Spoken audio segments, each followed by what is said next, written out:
The seed trap. In our lives, it's easy to get drawn into planting things we don't actually want to grow.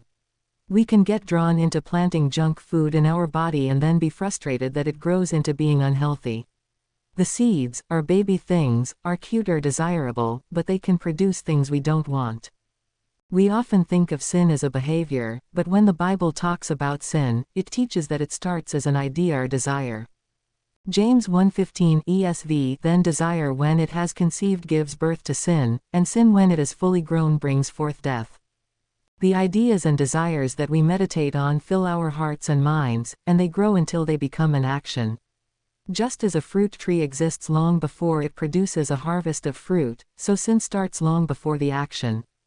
Many times in our lives, we try to grow the tree of sin and stop it from producing fruit. When we see the sin as the final action, but ignore the tree producing it, we can be shocked at how hard it is to stop the fruit from growing on the branches.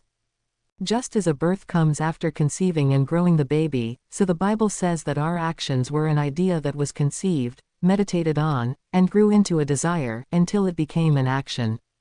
Let me share my paraphrase of Psalm 7:14. He who became intimate with sin, and is nurturing, feeding, and dwelling on evil, soon will give birth to disillusionment. Many times, we want to be intimate with temptation and not give birth to sin.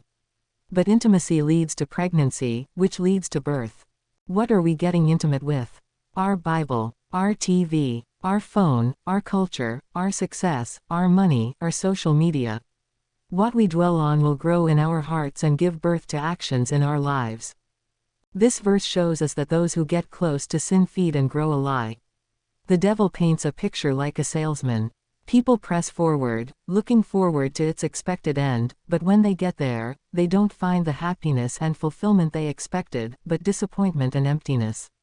It is the end of the illusion, it is disillusionment. Are we flirting with sin?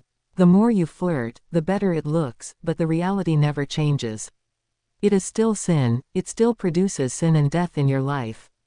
Do not go near. Flirting with sin is the process of swallowing the hook.